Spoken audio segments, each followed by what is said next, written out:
Pois bem, já eu vou no caso do Nélio, porque antes eu quero mostrar o seguinte. Sandra, 28 anos, cabeleireira. Ela é casada com um Rui. Ele é traficante internacional de drogas. Os dois têm 3 filhos e agora Rui está preso no presídio de segurança máxima no Distrito Federal. Bom, deixa eu falar uma coisa. Se no Distrito Federal tem um presídio de segurança máxima, é bom ampliar, porque num futuro muito curto vai ter muito cliente lá da política. Talvez seja o caso de ampliar um pouco, porque se todos eles que estão na lista de ir pra cadeia, vai ser uma fila de feim, vai os 3 com goma, todos da política pra cadeia. Mas voltando a Sandra, ele está preso e ela vive em Anápolis, Goiás. Ela tem um salão de beleza com a irmã. Ela quer se separar, mas ele não aceita. E ele consegue ser transferido para Goiânia, Aparecida de Goiânia, uma cidade bem coladinha a Anápolis. De lá, ele começa a preparar uma encomenda. Exatamente isso. De dentro do presídio, ele contrata um matador de aluguel, que vai até o salão de beleza. O matador entra, muito delicadamente, e pergunta: quem é Sandra? Quando ela se identifica, ele puxa o gatilho 4 vezes. Põe no Cidade. Sandra Francisca Nascimento tinha 28 anos e trabalhava como cabeleireira em Anápolis, que fica a 55 quilômetros da capital. Mãe de 3 crianças, tentava levar a vida honestamente, até que uma tragédia aconteceu. Ela foi assassinada friamente por um homem ainda não identificado. O local do crime é esse aqui, uma das principais avenidas do bairro Paraíso, região sul de Anápolis, onde a vítima e a irmã tinham esse salão de beleza. As duas, no dia do crime, trabalhavam juntas aqui dentro. De acordo com a irmã de Sandra, um homem entrou calmamente e, sem dizer uma palavra, procurou identificar a vítima. Então ele efetuou 4 disparos contra Sandra, 2 na cabeça e 2 no peito. Assim que se certificou de que a vítima não se recuperaria dos ferimentos, ele deixou o local calmamente.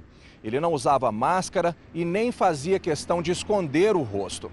Agora o salão está fechado. A irmã de Sandra não pretende abrir novamente. Com medo, a família da cabeleireira não quis falar sobre o assunto. O crime já está sendo investigado aqui pela Delegacia de Homicídios da cidade. De acordo com a polícia, o principal suspeito de ser o mandante do crime é o ex-marido de Sandra, que está preso cumprindo pena por tráfico de drogas. De acordo com a delegada, Rui Bastos, também de 28, mais conhecido como Muqueca, estava com Sandra há 6 anos. Mas depois que ele foi preso, a relação teria esfriado. Muqueca escrevia várias cartas de amor para a mulher. Em meio às palavras de carinho, o criminoso fazia desenhos, rosas, corações e até o rosto da cabeleireira ele pintou usando apenas uma caneta. Uma tentativa de manter vivo o relacionamento. Mas Sandra estaria mesmo disposta a se afastar de Rui.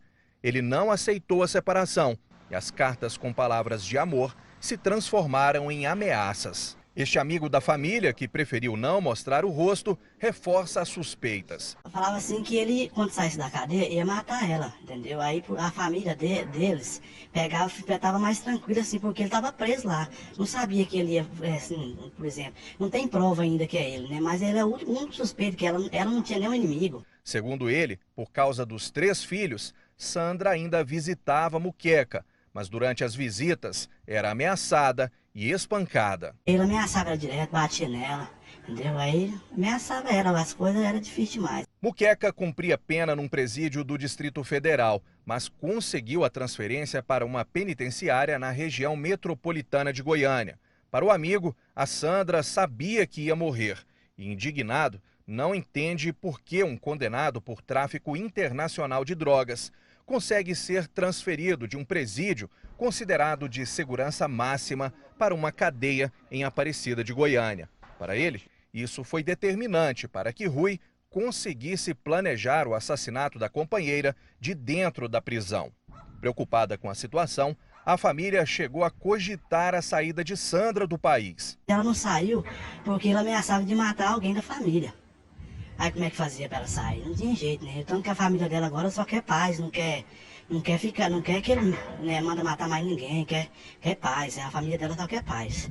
Nossa equipe procurou a mãe de Sandra, mas ela não quis gravar entrevista. Se limitou a dizer que a família quer paz para poder criar os filhos do casal e que confia no trabalho da polícia. Mas a delegada não alimenta falsas esperanças. Até agora não há pistas sobre o homem que puxou o gatilho. Na rua onde fica o salão, não existem câmeras de segurança. E quem viu ou sabe de alguma coisa, simplesmente não quer falar. Pois bem, se lá um silêncio absoluto, no caso aqui é o casamento. Talvez o livro, se fosse escrito, poderia se chamar O Casamento. Jusicleide e Everaldo. Quando eles se conhecem, é um momento inacreditável. O sapé que Iaiá transborda pelos poros. É uma sapecagem que dá gosto. Não de ver, né? Mas de ouvir falar. Aí, resumo. Só que chega num momento que o sapeca foi dando marcha ré, daqui a pouco freou e tudo parou. No momento em que para, há uma certeza. Está na hora de se separar. E é curioso que numa certa idade, estatisticamente, mostra isso. As mulheres é que querem se separar, muitas das vezes, né? A partir de uma idade. Rodou ali entre os 40, quando o casal não afina, é a mulher, curiosamente, né? Porque o homem parece que não toma decisão. E aí quer se separar. Só que ele diz que nunca vai sair de casa. E ela, né, acaba se mudando e deixou o filho de 4 anos na casa com o ex-marido, apesar de que toda semana ela vai lá visitar o garoto e ele não arrasta um pé para longe, fica ali olhando. Naquele dia, ela foi levar um presente de aniversário do filho. Só que ele, dessa vez ele, Everaldo, o marido, está mais nervoso ainda, porque ela tinha acabado de dar entrada no processo para conseguir a guarda da criança. Ele disse, olha, vamos fazer uma coisa, vamos conversar um pouco, vamos até ali onde eu trabalho. E ele foi até o local do trabalho dele, uma madeireira. Ele, a esposa e o filho. Ela vai ser enterrada ali mesmo. Durante 2 meses, a família procura Jusicleide. E ela, como a família não consegue da polícia uma resposta, a família contrata um detetive particular. E naquele momento, o detetive é que vai em busca da resposta. E o detetive consegue. Põe no Cidade. Passos difíceis de uma longa caminhada. A condenação dos que ficam vivos é pior, principalmente aqueles que a gente tinha sempre dentro de casa, sempre no convívio. É terrível. Estas são as últimas imagens da filha de seu Severino, poucos meses antes de ter sido assassinada. Nas imagens, ela aparece no metrô junto com uma amiga. Estamos no caminho aqui para ir na rua mais movimentada aqui de São Paulo. Jusicleide tinha se separado do marido e o filho, na época, com 4 anos, ficou morando com o pai, Everaldo. Jusicleide encontrava a criança toda semana, mas sempre na companhia do ex-marido. Everaldo não aceitava a separação, tampouco concordava com o pedido de guarda do menino que a mãe tinha dado entrada na justiça. É a Andresa que tá aí? Seu Severino mostra a pasta onde guarda com orgulho o diploma de Jusicleide, técnica em enfermagem. Com carinho, o pai divide espaço na pasta entre os certificados e os documentos de um crime. Jusicleide foi vítima do ex-marido Everaldo. Foram mais de 2 meses à procura de notícias sobre o paradeiro da filha, mas o pai nunca se enganou e já sabia que o culpado do sumiço de Jusicleide era apenas o ex-marido. Somente no julgamento, Everaldo decidiu contar o que de fato teria acontecido no dia do crime, quando ele trouxe a ex-mulher aqui para o trabalho dele, dizendo que ela poderia ficar algumas horas na companhia do filho. Só que foi exatamente aqui o local que ele a matou por asfixia. Depois do assassinato, que teria sido na frente da criança, ele ainda usou um local para enterrar o corpo da mulher. Só depois dos 72 dias de desespero do pai dela à procura da filha, quando ele decidiu contratar um detetive que se infiltrou e passou por funcionário da marcenaria, que este viu uma coisa estranha que o chamou a atenção. Um monte de madeiras que estava diferente. Havia muitas moscas no local. Decidiu então passar a denúncia para a polícia. Quando os primeiros policiais chegaram aqui no local, já identificaram a tal pilha de madeira.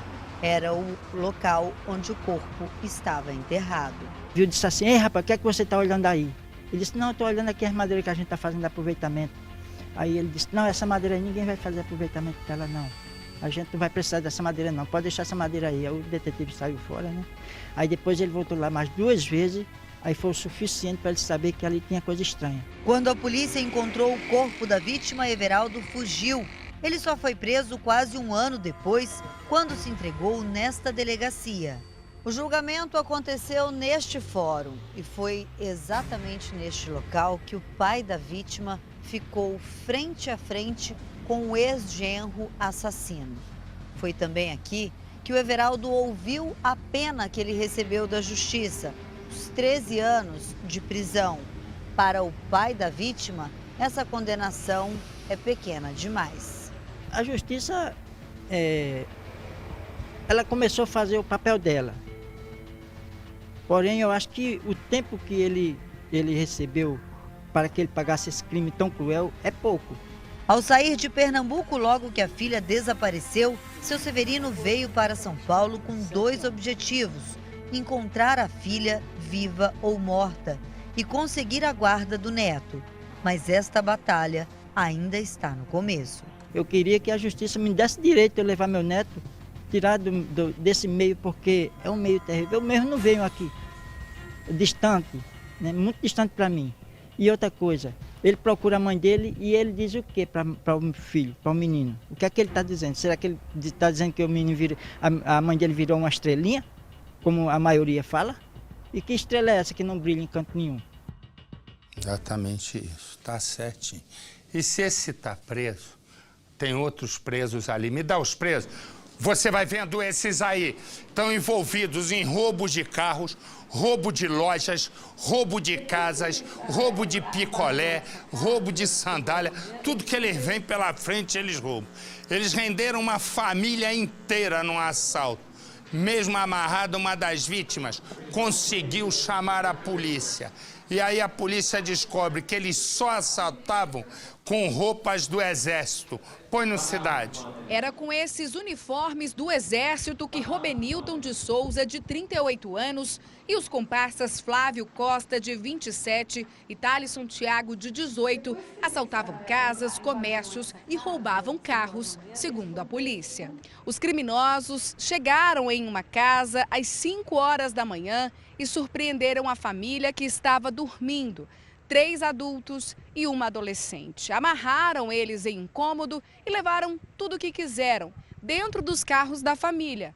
Aquele prata e esse amarelo. Só que uma das vítimas, mesmo amarrada, conseguiu ligar para a polícia e os bandidos foram presos antes mesmo de chegar em casa. Robenilton já estava sendo monitorado, por isso a polícia chegou tão rápido na casa dele. Os 3 foram presos em flagrante com a arma do crime, os carros da família, aparelhos de TV, celulares, joias, roupas, eletrônicos e cosméticos. Robenilton já era investigado em 4 inquéritos por roubo e tinha um mandado de prisão em aberto contra ele pelo mesmo crime. Os comparsas, de acordo com o delegado, ainda não tinham antecedentes criminais. O trio vai responder por associação criminosa, roubo e porte ilegal de arma de fogo. E a imagem que você está vendo desse aí, ó, esse e o comparsa. Eles também estavam sendo monitorados, eles. E, de repente, começaram a fugir da polícia. Eles perderam o controle do carro, bateram. E aí, o grupo de operações especiais da Polícia de São Paulo colocou os 2 na cadeia e eles carregavam uma boa quantidade de droga para fazer o mal. Põe no Cidade. O relógio da câmera de segurança de uma casa mostra o horário, quase 4 horas da tarde. O movimento na rua era intenso. O carro escuro de um dos suspeitos aparece na imagem e, em poucos segundos, o acidente. Veja novamente. O carro bate na traseira de um outro veículo que estava na direita, invade a pista contrária e acerta um carro parado. Minutos depois, 2 policiais aparecem. Eles saem do veículo e cercam o carro do traficante. Um dos PMs pede para as pessoas que estão próximas se afastarem. Os suspeitos foram perseguidos por policiais do GOI, o Grupo de Operações Especiais da Polícia Civil. A equipe de investigação monitorava os traficantes que iriam distribuir drogas pelo bairro. Momentos após o acidente, o helicóptero da Record sobrevoou a área. 2 suspeitos foram presos em flagrante. No porta-malas de um dos carros usados pelos bandidos, havia 30 quilos de droga, que não foi especificada. Os 2 carros atingidos durante a fuga ficaram danificados.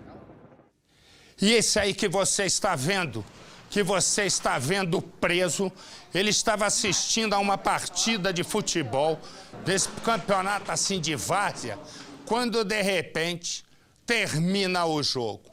Quando termina o jogo, ele vai começar a trabalhar. É nessa hora que um dos jogadores está saindo. Saindo, ele se levanta, pega a arma e mata o sujeito. Ele ainda tentou fugir e fugiu, mas agora já está preso. Foi em Goiânia. Põe no Cidade.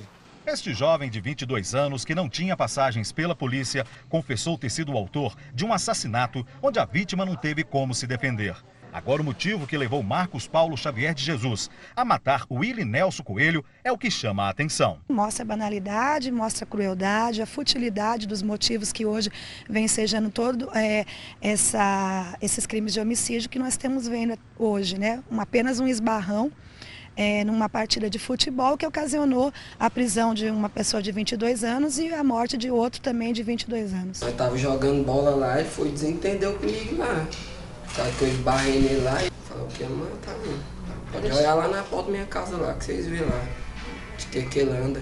20 dias antes do crime, Marcos Paulo teve um desentendimento com Willy Nelson nesse ginásio de esportes que fica aqui no setor Pedro Ludovico. A disputa pela bola teria iniciado um conflito entre os dois. Eles se reencontraram novamente, só que Willy Nelson desta vez estava na arquibancada e Marcos Paulo jogando futebol.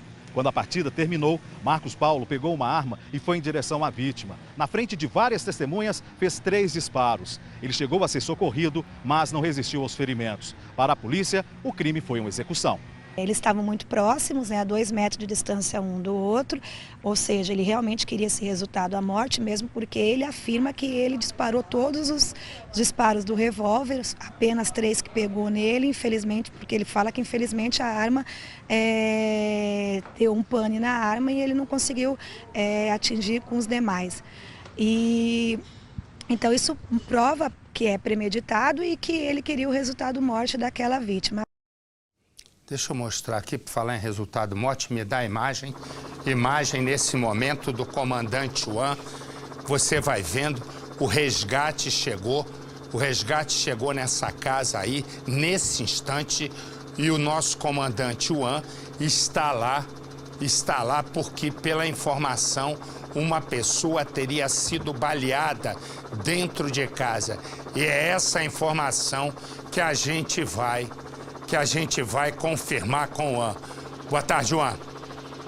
Boa tarde, Marcelo. Boa tarde a todos. Exatamente isso. Uma pessoa, uma mulher foi baleada nessa residência. A informação que a gente tem é que bandidos invadiram essa casa e balearam a moradora, que tudo indica, Marcelo, a gente está confirmando essa informação, mas seria uma policial militar, já que isso também aqui, essa ocorrência acontece na zona norte de São Paulo, ao lado aqui da invernada da Polícia Militar. Então muitos policiais moram nessa região. A informação que a gente tem, Marcelo, uma policial militar feminina, ou seja, uma mulher foi baleada na invasão dessa casa, Marcelo. Olha aí, uma invasão da casa, foi uma invasão, ou quando você fala em invasão, olha lá, ela já está ali dentro, ou está sendo tudo preparado para que ela já está dentro do resgate, Juan? Olha, Marcelo, há uma pessoa já dentro dessa unidade de resgate, tudo indica que seja essa mulher. Eu digo invasão, Marcelo, que foi assim que foi passado para o 90 para a Polícia Militar. Bandidos terem invadido essa casa, a gente não sabe agora se trata de uma tentativa de assalto ou simplesmente uma execução, Marcelo. Isso será investigado, é claro. O fato é que várias viaturas da Polícia Militar estão no local para dar apoio e as unidades de resgate, como a unidade de suporte avançado que vem com o médico, Marcelo, também já estão no local atendendo essa moça. Olha, então, é como diz o nosso comandante Juan. Houve uma invasão, mas ainda não se sabe, primeiro, se eles invadiram para roubar, e aí, ou para executar a policial, e nós também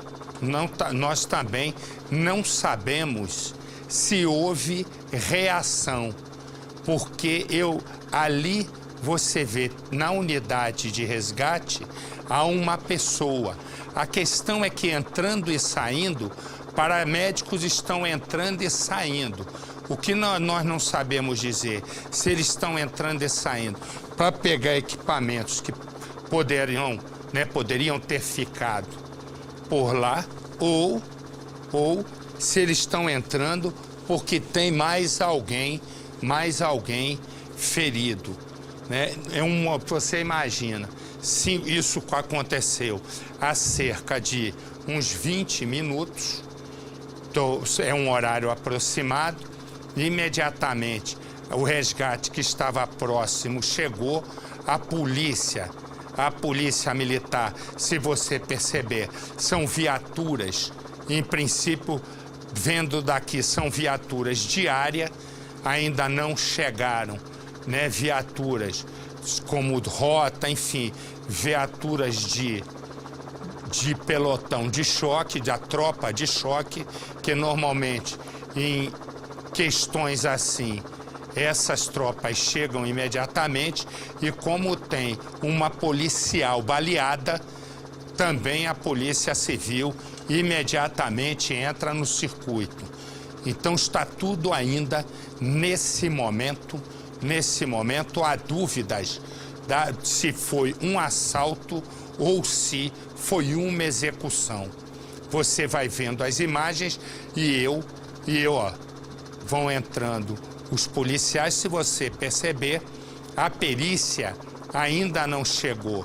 E a pessoa que está ali no resgate, isso está me chamando a atenção. Porque se a pessoa já está ali, como nós vimos, ela já tem essa manta aí térmica já enrolada e o resgate não vai, há uma questão que quando o mostrou, a gente não vê a cabeça da pessoa que normalmente está próxima do motorista, não no sentido inverso. E a calma dos homens que estão ali, Deus queira que não seja o que eu estou pensando. E o que eu estou pensando? É, de repente, a pessoa ter morrido, a policial, porque eu não vejo o resgate sair. E nessas, como os homens do resgate não estão lá dentro, não estão dentro do resgate, você vê, entra um policial ali, entra outro policial acolá, mas o carro do resgate não sai. E essa é que é, para mim, a grande incógnita. não é? Porque, repara, o carro de resgate está lá e, na teoria, a policial baleada, né? A policial... Esse azulzinho, por favor, é PM baleada. O azulzinho nosso aí, por favor, PM baleada em casa, né? Ela foi baleada em casa. E eu não vejo o que está me causando, né? Angústia é que o resgate não sai e numa situação como essa, imediatamente estando tudo estabilizado, os homens do resgate lá dentro, o resgate vai embora. Tô certo ou tô errado, Juan? Pois é, Marcelo, tudo indica, e como eu disse, que há uma pessoa dentro da unidade de resgate, mas a gente não conseguiu ver, Marcelo, realmente o corpo inteiro. Então existe a possibilidade, sim, dessa pessoa, dessa policial militar feminina, ou seja, essa mulher está sendo ainda atendida dentro da residência, viu, Marcelo? Às vezes alguns homens do Corpo de Bombeiros entram aqui na residência, como você diz, pode estar buscando aí equipamentos, mas enfim, pelo menos uma pessoa teria sido baleada nessa ocorrência, e tudo isso, Marcelo, aconteceu dentro da casa, segundo a informação dos vizinhos, ou seja, uma invasão aconteceu aqui e uma pessoa, que seria essa policial militar, foi atingida dentro de casa, Marcelo. Olha aqui, você vai vendo, eu vou acompanhando aqui, se sair mais alguém, eu corto a reportagem, me dá a imagem do homem que é procurado. A imagem do homem que é procurado. Me dá a imagem do homem que é procurado. Você vai vendo, esse é um maníaco que está sendo procurado aqui em São Paulo. Ele já fez diversas vítimas. Uma delas foi mostrada pelo circuito de segurança. Me dá o circuito. Você vai vendo, olha ele atacando. Ele corre atrás de uma das vítimas e ele vai arrastá-la para o carro. É o homem que está sendo procurado em ação. Põe no Cidade. Por causa do medo, a maioria dos moradores do Jardim Micail, em Guarulhos, prefere andar em grupo, mesmo que seja pela vizinhança. Pior é quando a preocupação faz essa gente mudar até a rotina para se proteger. Meu marido vem comigo todo dia. Tem que ir junto? Tem que ir junto, até o ponto do ônibus. Sozinha não dá, né? Tem um estuprador também. Ele não foi preso ainda. Então, essa é aqui chamada como a Rua do Medo, né? Que o pessoal já passa com medo aqui. O que mais contribui para esse pavor entre os moradores, especialmente entre as mulheres, que às vezes nem vivem por aqui, mas que usam a rua como passagem, são os casos envolvendo crimes sexuais registrados aqui no ano passado. Em maio de 2015, foi registrado o primeiro caso. Uma recepcionista de 27 anos relatou à polícia que foi vítima de abuso e depois foi solta pelo criminoso na Via Dutra, perto de um shopping. 3 meses depois, na mesma região, outro ataque, registrado pelas câmeras de segurança da rua. 5 horas da manhã, a mulher está a caminho do trabalho quando um motorista abre a porta do carro. Assim que ela percebe, tenta correr, mas é alcançada pelo criminoso e arrastada para dentro do veículo. Em seguida, a vítima foi levada para uma estrada de terra e abusada pelo homem. Moço, vai deixar eu ir embora? Você vai deixar eu ir embora? Vou deixar você ir embora. Moço, tem certeza? Você jura? Ficava morrendo de medo de eu ser morta naquele momento. Ele fez com outras mulheres, porque no solado do carro tinha mais par de sapato de moça. A partir dessas imagens, a polícia suspeitou que o mesmo homem seria responsável pelos 2 ataques. Ele ainda teria tentado abordar outras 2 mulheres, mas elas conseguiram escapar.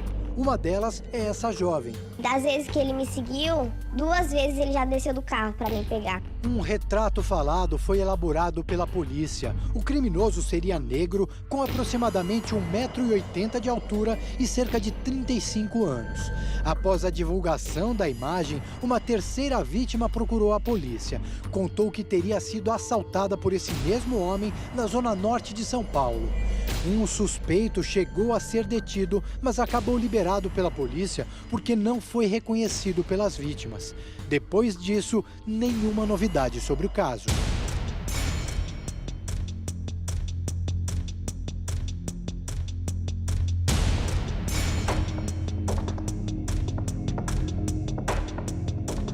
No bairro, o receio só aumentou. Você falou que nem leva o seu filho mais na escola. Não levo porque quem leva ele é meu sogro, porque eu tenho medo. Ele estuda de manhã e eu morro de medo. Você tem medo do quê? De sair de casa? Eu tenho medo de sair de casa e aparecer um doido querer me abusar de mim. Deus me livre. Sabendo que o criminoso está pelas ruas, a Leidiane faz questão de levar as duas sobrinhas adolescentes para todo canto e vai também buscar. A gente fica com medo de deixar ela descer e subir sozinha. Você tem que ir, voltar, buscar? E buscar porque tá perigoso demais, entendeu? A presidente do Conselho de Segurança do bairro diz que são frequentes as cobranças para que a polícia não abandone o caso. Especificamente nesse caso, não se ouviu mais falar, não se ouviu mais ninguém cobrar. Só quem cobra é nós do Conselho de Segurança. A comunidade cobra da gente e a gente cobra dos órgãos públicos. Mas, infelizmente, o sistema parece que está meio lento ainda. As pessoas não acordaram para a gravidade da violência contra a mulher. À noite, a preocupação só aumenta. Nem todas as lâmpadas da rua acendem. Perigo para quem sai cedo de casa. Eles se escondem, né, nessas árvores, nessas travessas, né, e a gente não vê. Os motoqueiros também passam. Pega as bolsas das mulheres. A Polícia Civil de Guarulhos informou que a investigação sobre o estuprador está em andamento, mas que o homem ainda não foi identificado. Ele tá solto, ele pode voltar e fazer com outras mulheres.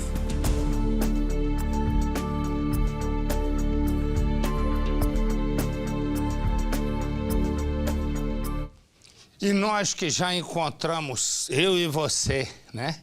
Encontramos tantos criminosos soltos.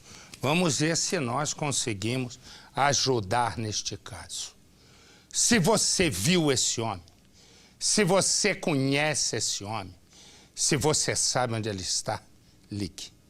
Ligue para o Disque Denúncia, ligue para a polícia e a sua identidade vai ser mantida no mais absoluto sigilo.